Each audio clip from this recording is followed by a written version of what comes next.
Queridos irmãos e amigos, desejo que a paz do Senhor Jesus esteja sobre cada vida e em cada coração. Vamos hoje iniciar a revista do quarto trimestre de 2024, As Promessas de Deus, essa revista da turma dos adultos.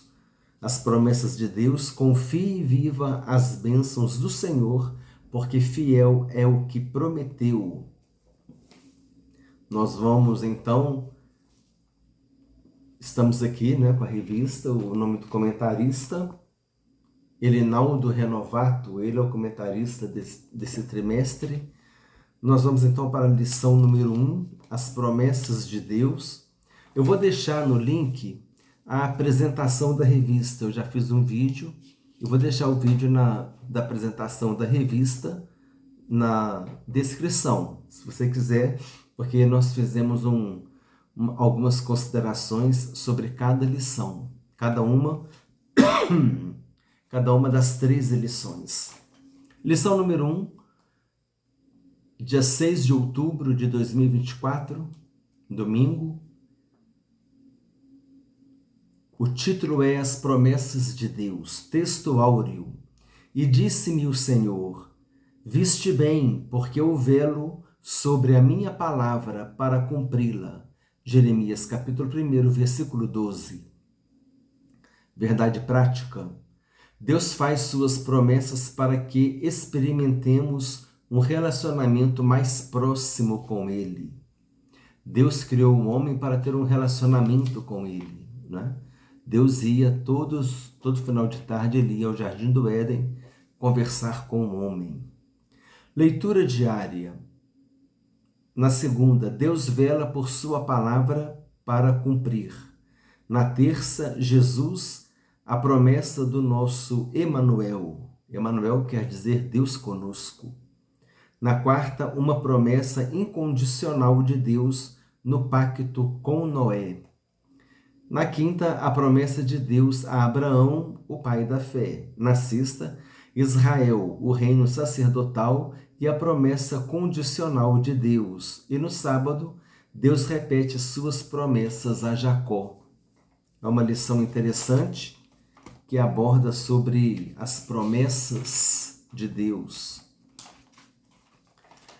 Condicionais e incondicionais. Condicionais são aquelas promessas que, para se cumprirem, é necessário que o homem faça uma contrapartida. E a promessa incondicional é aquela que, independente da ação do homem, Deus ele vai cumpri-la. E nessa lição também nós veremos os atributos comunicáveis e não comunicáveis de Deus. É uma lição que vai trazer nós vamos poder acrescentar alguns assuntos interessantes. Leitura bíblica em classe, Isaías capítulo 55, versículos 6 a 13. O texto bíblico diz assim: buscai ao Senhor enquanto se pode achar, invocai-o enquanto está perto. Deixe o ímpio o seu caminho e o homem maligno os seus pensamentos, e se converta ao Senhor, que se compadecerá dele. Torne para o nosso Deus, porque é grandioso em perdoar. Porque os meus pensamentos não são os vossos pensamentos, nem os vossos caminhos os meus caminhos, diz o Senhor. Porque assim como os céus são mais altos do que a terra, assim são os meus caminhos mais altos do que os vossos caminhos, e os meus pensamentos mais altos do que os vossos pensamentos. Porque assim como descem a chuva e a neve dos céus, e para lá não tornam, mas regam a terra, e a fazem produzir, e brotar, e dar semente ao semeador, e pão ao que come, assim será a palavra que sair da minha boca. Ela não voltará para mim vazia, antes fará o que me apraz, e prosperará naquilo para que a enviei. Porque com alegria saireis, e em paz sereis guiados. Os montes e os outeiros exclamarão de prazer perante a vossa face, e todas as árvores do campo e todas as árvores do campo baterão palmas. Em lugar do espinheiro crescerá a faia, e em lugar da sarça crescerá a murta. Isso será para o Senhor por nome, por sinal eterno, que nunca se apagará. Eu estou acostumado a usar a revista e atualizada, né? Almeida Revista e Atualizada, então às vezes o texto aqui é diferente. Mas então aqui diz, crescerá a faia em lugar da sarça. A faia é o espinheiro. O versículo 13. Em lugar do espinheiro crescerá a faia. A faia é o cipreste. E em lugar da sarça crescerá a murta. O espinheiro nós sabemos o que é, né? Ele espeta, não dá fruto. E a faia, que é o cipreste, olha só que interessante. Eu pesquisei aqui porque são dois contrapontos, né? Deus ele tira o espinheiro e vai colocar a faia, vai colocar o cipreste. O cipreste é uma madeira que serve para marcenaria. É uma planta medicinal, tem óleo antifúngico e anti-inflamatório, usado para cuidado das feridas. A infusão das folhas usadas na pele tem ação antimicrobiana, quer dizer, o cipreste é uma planta mais interessante do que um espinheiro, não é verdade? Então, é uma mudança, né? É uma mudança, a presença de Deus traz mudança de vida. Uma vida que às vezes é um espinheiro, agora vai ser um cipreste. Vai trazer coisas boas, coisas úteis. E em lugar da sarça, crescerá a murta. A sarça é um arbusto espinhoso, né? Nós conhecemos a passagem lá de Moisés, né? A Moisés é a sarça ardente. Mas a murta, ela também tem propriedades medicinais para problemas respiratórios, anti-inflamatório, antibacteriano e também para a saúde bucal, para a saúde da boca, questão do hálito. Então Deus ele vai tirar o espinheiro e vai colocar o cipreste, e vai tirar a sarça e vai colocar a murta. Ou seja, Deus vai tirar coisas ruins, coisas que fazem mal. Deus vai mudar, né? É o novo nascimento. Deus vai fazer que aquele homem mau, aquele homem espinheiro, que é como um espinho, cheio de espinho, Deus vai transformá-lo e vai fazer nele um homem cipreste, um homem que tem utilidade, que oferece madeira, que oferece palavras que são palavras que curam, palavras que restauram, e assim Deus vai fazer a mudança na vida desse homem. É interessante esse versículo 13. Em lugar do espinheiro crescerá a faia, em lugar da sarça crescerá a murta. Isso será para o Senhor por nome, por sinal eterno, que nunca se apagará. Assim, a gente pode assim fazer uma aplicação espiritual, né, desse texto como um novo nascimento, né, como a vida transformada. Plano de aula, introdução. Estou lendo na revista dos professores. Neste trimestre estudaremos a respeito das promessas de Deus direcionadas ao seu povo ao longo da história. Nesta primeira lição, definiremos o que são as promessas de Deus e como elas estão fundamentadas. Além disso, identificaremos os tipos e propósitos das promessas. Para discorrer sobre o assunto, o comentarista desse trimestre é o pastor Relinaldo Renovato, mestre em administração pela Universidade Federal do Rio Grande do Norte e em ciências da religião pela FAETEL.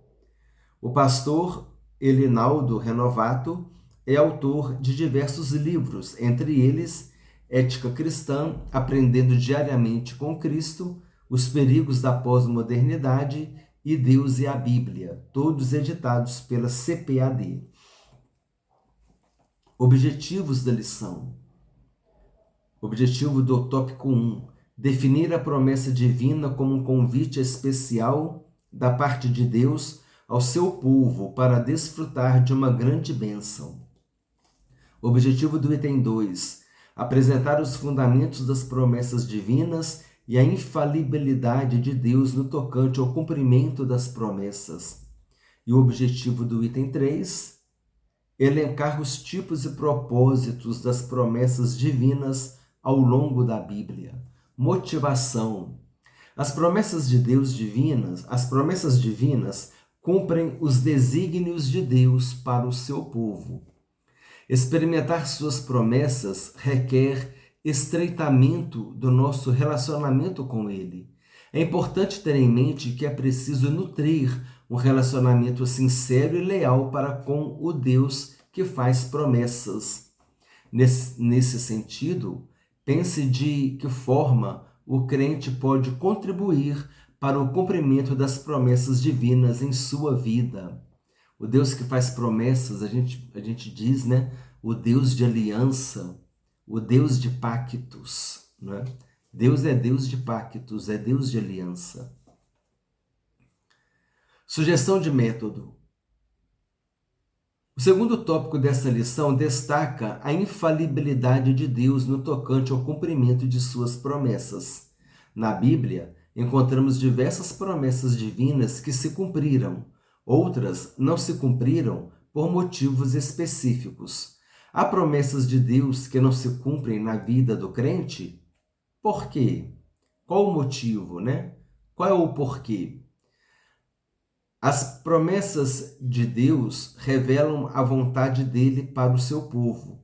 Todavia, essas promessas precisam coadunar com a obediência do crente às orientações divinas. Então, nós vemos Abraão, no tocante ao nascimento de seu filho Isaque, que foi obediente. Moisés, a respeito da entrada na terra prometida, que também ele foi obediente. Então, a obediência traz o cumprimento da promessa. E a conclusão da lição, aplicação: receber promessas divinas para as nossas vidas é saber que Deus tem pensamentos de paz e não de mal a nosso respeito.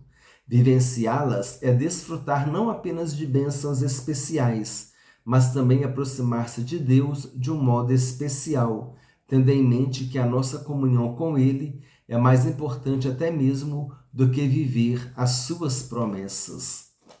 Acima de tudo, acima da obra de Deus, está o Deus da obra. Primeiro, o Deus da obra. Termos uma vida com o Deus da obra. Depois, termos o serviço da obra de Deus. Primeiro, a vida de adoração. Depois, a vida de serviço. Deus nos chamou para sermos servidores e adoradores. Mas primeiro servidores, primeiro adoradores. Adoradores tendo uma vida com Ele. E depois servidores. Comentário da Revista dos Alunos, palavra-chave: promessas. Introdução. As promessas divinas têm como objetivo atender aos desígnios de Deus. Para se concretizarem, elas dependem da fé plena nele e em sua palavra. Por isso, ao longo deste trimestre, estudaremos a respeito das promessas de Deus e seus desdobramentos em nossa vida cristã. E especificamente nesta lição, desenvolveremos o assunto com o objetivo de conhecer os conceitos básicos, tipos e propósitos das promessas de Deus, segundo a sua palavra. Item 1, um convite de Deus. 1.1, um convite, uma promessa. Isaías capítulo 55 é um convite de Deus para Israel desfrutar de uma grande bênção divina. É uma promessa maravilhosa de redenção. O versículo 11 diz: assim será a palavra que sair da minha boca. Ela não voltará para mim vazia, antes fará o que me apraz e prosperará naquilo para que a designei, naquilo para que a enviei. Aqui o poder da palavra de Deus é destaque. Essa palavra sempre agirá com um propósito, quer para a redenção, quer para a condenação. Ela não pode retornar vazia, porque o soberano é zeloso para cumpri-la. É nessa veracidade da palavra, é nessa veracidade da palavra é que as promessas de Deus estão firmadas. Contudo, é preciso dar alguns passos para vivermos essas promessas. Jesus mesmo disse, né? Eu não vos julgo, mas a palavra que eu tenho proferido, essa julgará no último dia. A mesma palavra que salva é a mesma palavra que condena, né? Ela cumpre a missão dela, ela traz a salvação ou a condenação. Depende de qual o posicionamento que a pessoa assumir diante da palavra de Deus e da mensagem que essa palavra traz. Porque essa mensagem ela requer uma decisão. 1.2. É preciso buscar ao Senhor. No versículo 6 do capítulo 55, aparece o seguinte imperativo: buscai ao Senhor enquanto se pode achar, invocai-o enquanto está perto. Aqui somos instados pela palavra de Deus a buscar ao Senhor por meio da oração e de um relacionamento sincero, a fim de alcançarmos uma resposta dele. No Novo Testamento, nosso Senhor ensinou que a quem pede será dado, quem busca encontrará, a quem bate a porta será aberta. O Senhor Jesus então confirma, porque aquele que pede recebe, o que busca encontra e ao que bate se abre. Busquemos a Deus enquanto podemos fazer isso hoje. Hoje é o tempo sobremodo oportuno. Hoje é o dia da salvação. Então nós aqui precisamos tomar a decisão de receber Jesus em nossas vidas como nosso único Senhor e suficiente Salvador hoje, porque amanhã pode ser tarde demais, o amanhã não nos pertence. Por isso, buscai o Senhor enquanto se pode achar, invocai-o enquanto está perto. Número 3, é preciso se arrepender. Na busca sincera a Deus, devemos nos converter ao Senhor de todo o coração, pois Ele é poderoso em perdoar. Quando o arrependimento impulsionado pelo Senhor acontece, de fato, em nosso coração, percebemos o quanto que os pensamentos do Senhor são maiores do que o nosso, seus caminhos mais altos do que os nossos. Assim, toda pessoa que tem um encontro pessoal com o Senhor Jesus experimenta júbilo e florescimento espiritual no lugar da aridez e sequidão. Viu? Foi o que eu falei no início. A pessoa tem uma experiência com o Senhor Jesus, vai sair o espinheiro, né? Vai sair no lugar do espinheiro vai crescer a faia, e no lugar da sarça crescerá a murta. Então, olha só que foi aquilo que nós consideramos, que vai ter um florescimento espiritual no lugar de aridez e sequidão, no lugar de espinheiros, né? No lugar de sarça, arbusto espinhoso, nós teremos o cipreste e teremos a murta. Haverá um florescimento espiritual. É uma bonita mensagem para falar sobre, quando pregar sobre o novo nascimento, sobre a conversão, né? Há gloriosas promessas de Deus para o povo que teve um encontro verdadeiro com Ele por meio de Jesus, o nosso Senhor. A palavra de Deus é rica de promessas para nós, né? Sinopse 1. As promessas de Deus estão firmadas na veracidade da palavra de Deus. Veracidade é aquilo que é verdadeiro.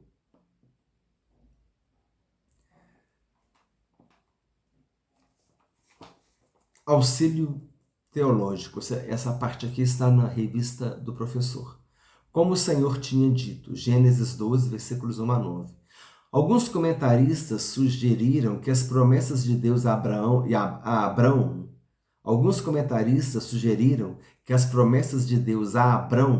eram promessas condicionais. Eles dizem que a condição era a obediência à ordem de Deus de deixar a cidade de Ur. Afinal, se Abrão não tivesse partido, nenhuma das coisas que Deus prometeu poderia ter se concretizado. Essa opinião distorce tanto o texto bíblico quanto uma verdade vital a respeito da vida espiritual. Olha que interessante. As promessas de Deus não se ativam pela nossa obediência. Pelo contrário, é a nossa obediência que se ativa pelas promessas de Deus.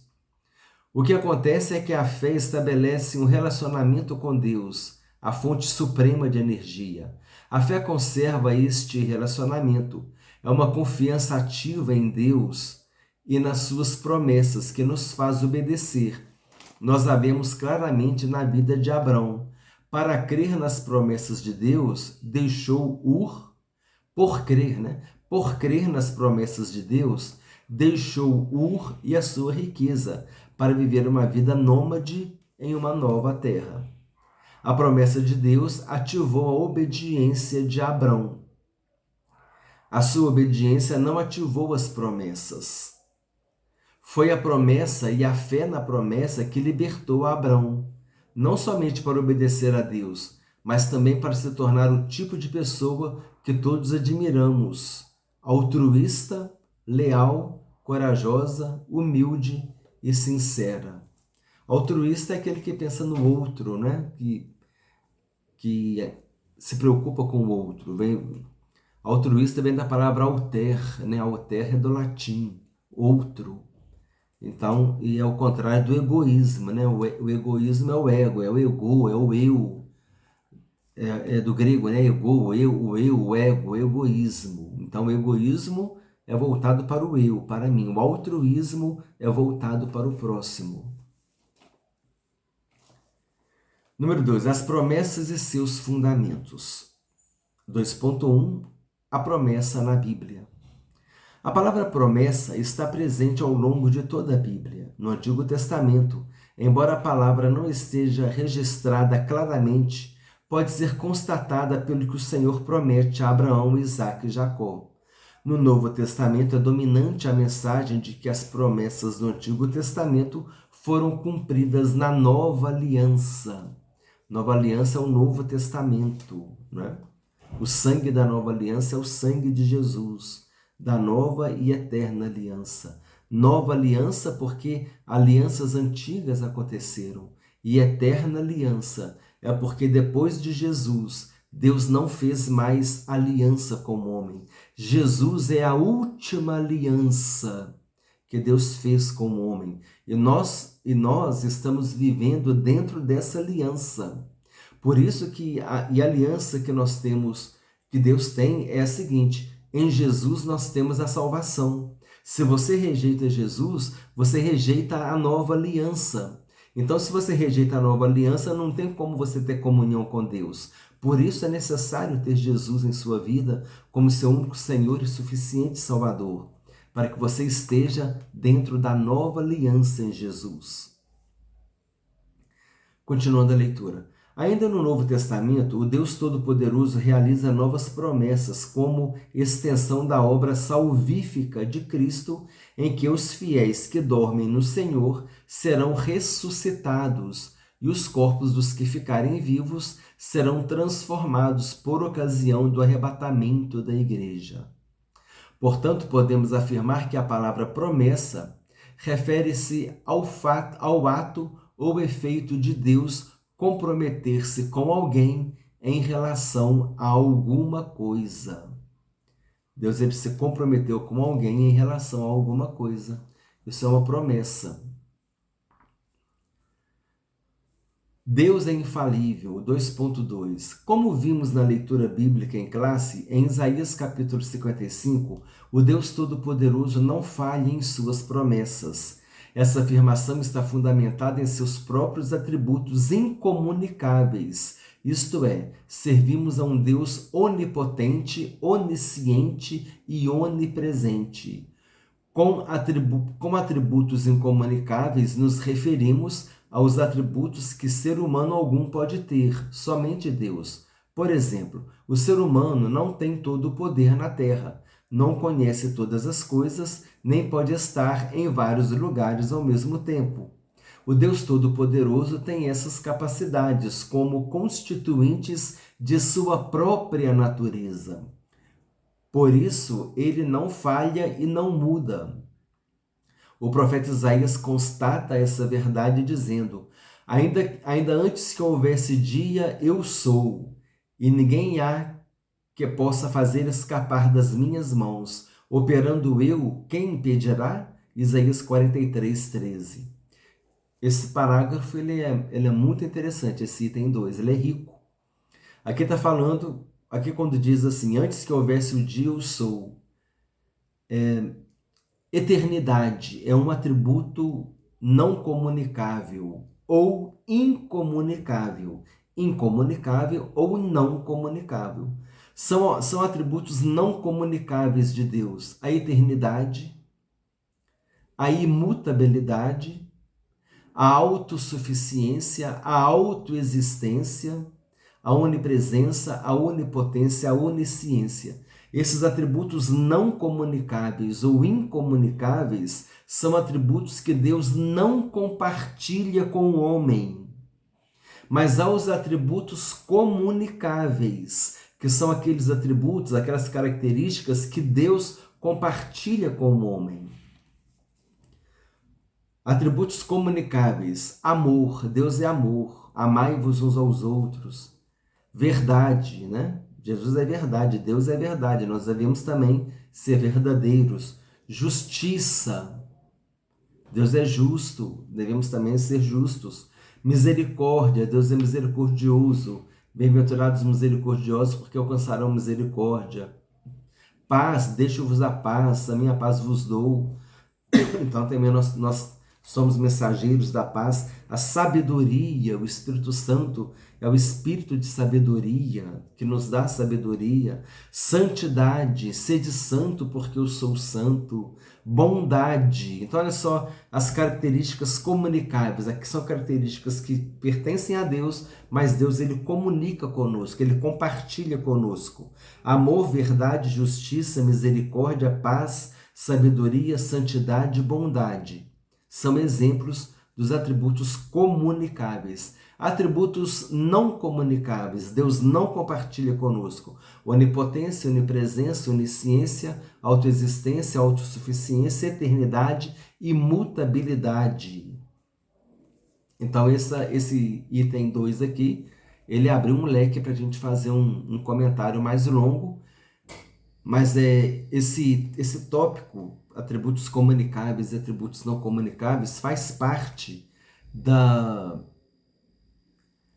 do estudo sobre o estudo de Deus, né? Na teologia sistemática nós temos a teologia propriamente dita, que é o estudo sobre Deus.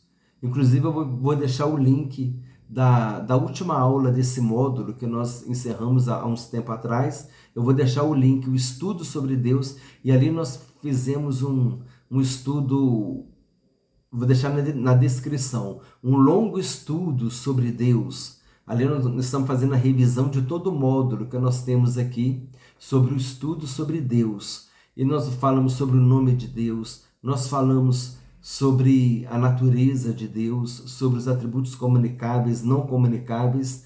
É um estudo muito profundo e interessante. Está na descrição do vídeo, assim como a apresentação da revista.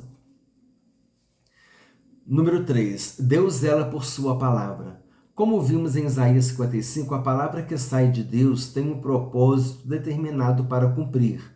Aqui está embasada a fidelidade de Deus e por isso ele garante o cumprimento de suas promessas, conforme estão expostas em sua poderosa palavra. Há uma declaração solene do profeta Jeremias a respeito de como Deus cumpre a sua palavra.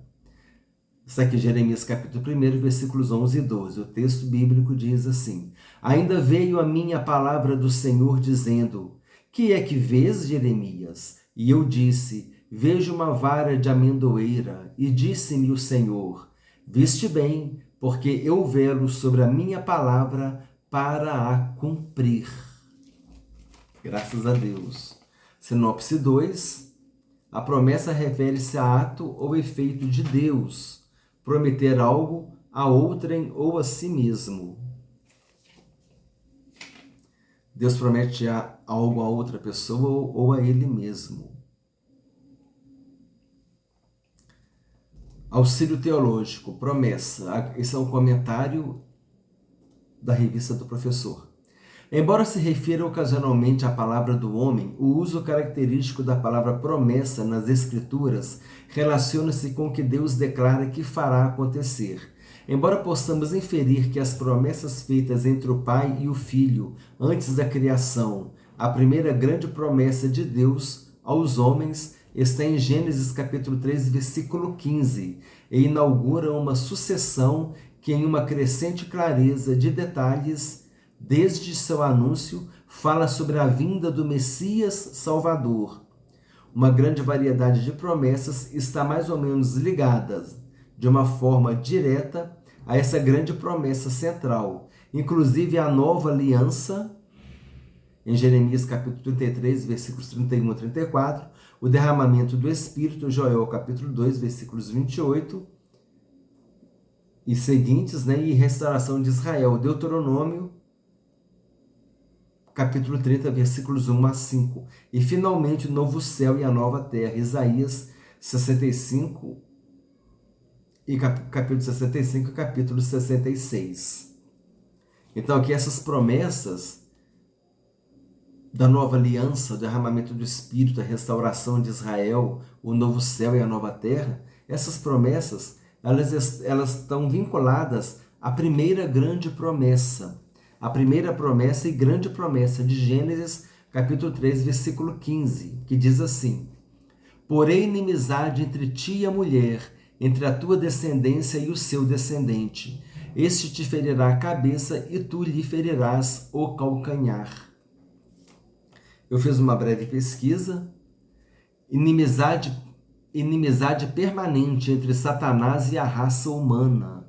Paulo diz que a nossa luta não é contra a carne nem contra sangue, mas sim contra os principados e potestades, contra os príncipes dominadores deste mundo tenebroso, contra as forças espirituais do mal nas regiões celestes. Então a nossa luta não é contra a carne, não é contra sangue. Aqui o comentarista de onde eu pesquisei, fez da fonte onde eu pesquisei, diz: inimizade entre os filhos do diabo e os filhos de Deus. Os filhos do diabo são aqueles que não tiveram um novo nascimento, que preferem viver longe da presença de Deus. E os filhos de Deus, que são os que procuram viver uma vida espiritual na presença de Deus. Agora, essa inimizade não é inimizade de você pegar em armas, perseguir, agredir. Não é esse tipo de inimizade. Porque a nossa luta não é contra a carne nem contra a sangue. Mas é inimizade no sentido da conduta dele. E a nossa guerra não é guerra de brigar, de ofender. A nossa guerra é guerra de usar uma espada espiritual, que é a palavra de Deus. Que nós vimos que aqui Deus diz que ele vela pela palavra dele. Nós vamos levar a palavra de Deus, que é poderosa para trazer espírito e vida na vida dessa pessoa. Então, inimizade nesse sentido, no sentido do procedimento, mas não inimizade no sentido de trabalhar com agressão, com violência. Não é nesse sentido, porque a nossa luta não é contra a carne nem contra a sangue. Ferir o calcanhar. Isso foi Deus falando para a serpente, Por inimizade entre ti e a mulher, entre a tua descendência e o seu descendente. Este te ferirá a cabeça, e tu lhe ferirás o calcanhar. Na verdade, essa sentença foi para o diabo, Ferir o calcanhar é o sofrimento e a morte de Jesus. Mas pisar na cabeça da serpente é quando Jesus ressuscitou. Quando Jesus ressuscitou, o inferno foi derrotado. Na própria morte de Jesus, o inferno já foi derrotado, porque o sacrifício perfeito havia acontecido. Tinha sido feito, o sacrifício perfeito em Jesus Cristo para a nossa salvação. E quando Jesus ressuscitou, acabou. Aí a derrota completa, e agora Jesus aparece aos discípulos envia os discípulos, dá autoridade para eles, envia o Espírito Santo e o Evangelho começa a ser pregado. E aí nós vamos lá em Atos dos Apóstolos, vamos percorrendo e vendo como Deus começou a agir. 1 João capítulo 3, versículo 8. Para isto se manifestou o Filho de Deus, para destruir as obras do diabo. Graças a Deus. Numa aplicação espiritual, o diabo veio para roubar, matar e destruir. Mas Jesus veio para que nós tenhamos vida e vida em abundância. Para isso se manifestou o Filho de Deus, para destruir as obras do diabo. Olha só quantos comentários a gente tirou de Gênesis capítulo 3, versículo 15. Vamos continuar a leitura. Paulo demonstra que a promessa de Deus tem a qualidade de uma aliança, porque cada palavra de Deus é segura e certa, livre de legalismo e da dependência do esforço do homem. O termo técnico epangelia, do grego epangelia, busquei o significado aqui. Presente dado graciosamente. É uma promessa. É uma mensagem mediante a qual Deus se compromete a dar algo bom. Isso é epangelia. O termo teto epangelia, portanto, designa o bondoso compromisso de Deus, expresso especialmente a Abraão, de realizar de forma completa sua obra de redenção através do Messias, em quem todas quantas promessas há de Deus são nele sim, e por ele o amém. Então as promessas de Deus estão todas em Jesus. Como dizer que todas quantas promessas há de Deus são nele sim, e por ele o amém. Número 3. Tipos e propósitos das promessas de Deus. Então, como eu falei, são as promessas condicionais e as promessas não incondicionais. São as promessas, aliança condicional e aliança incondicional, que eu também considerei no estudo sobre Deus. Deus é Deus de pactos, é Deus de aliança, é Deus de promessa. Então, ele tem promessas que são incondicionais. Não depende do homem para ela ser cumprida.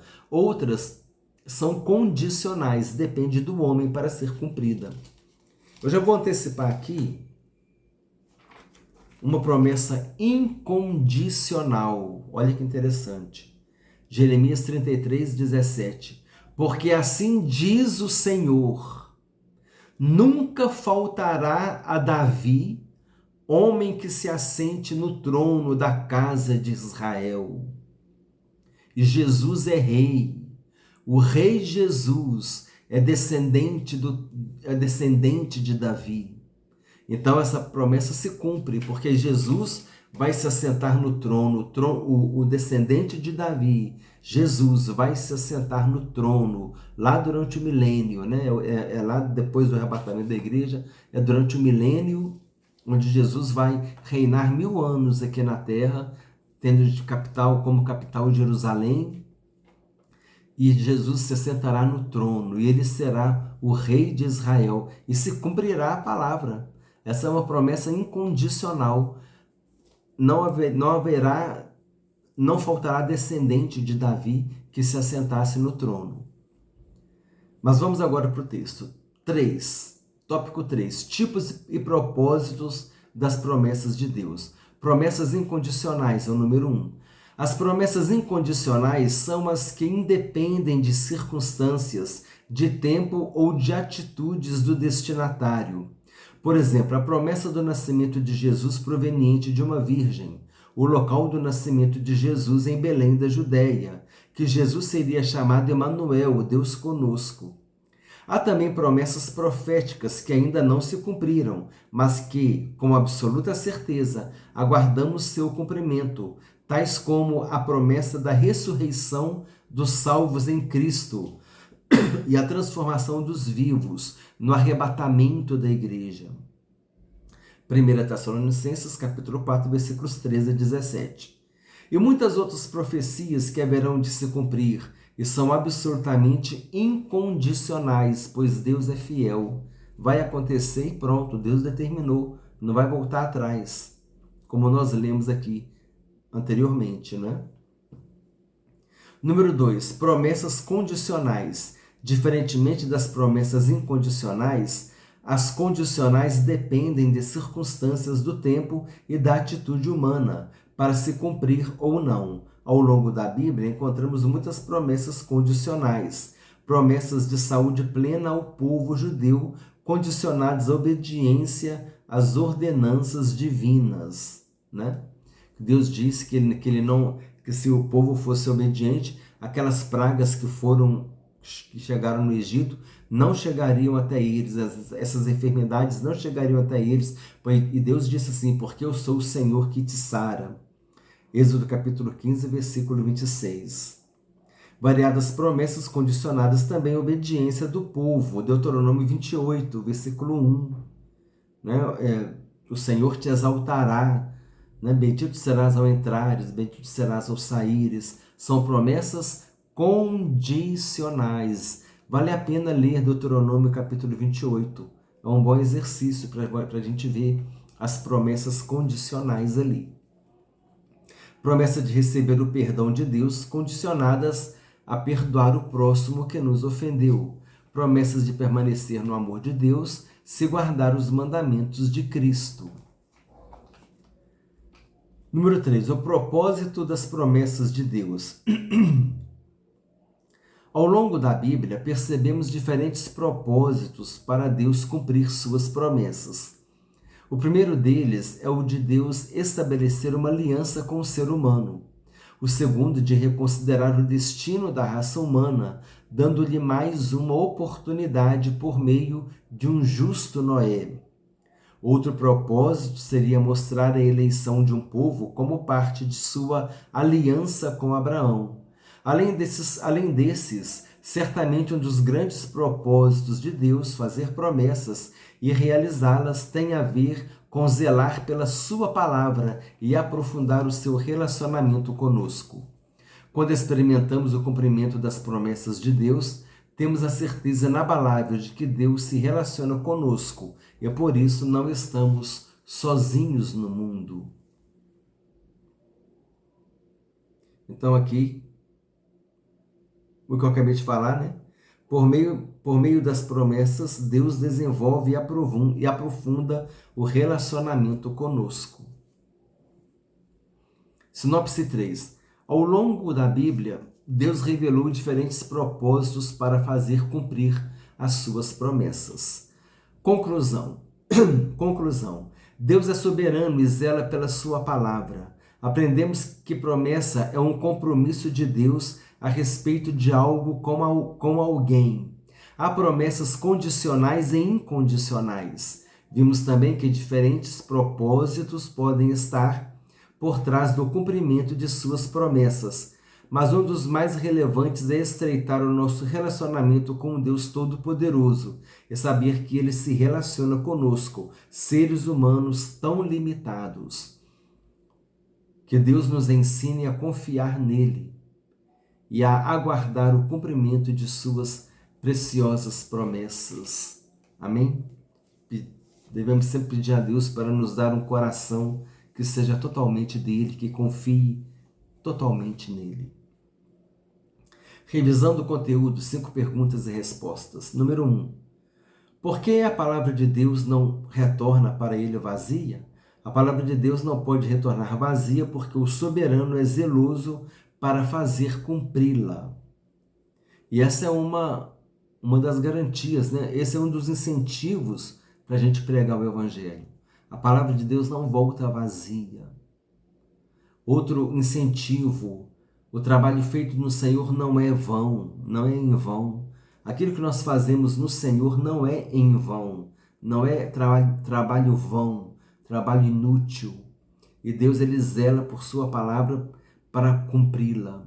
A palavra dele não volta vazia. Só essas duas garantias, né, promessas, a palavra de Deus não volta vazia. O trabalho no Senhor não é vão. Só essas duas promessas já são motivação, né? As duas são motivação para a gente pregar o Evangelho.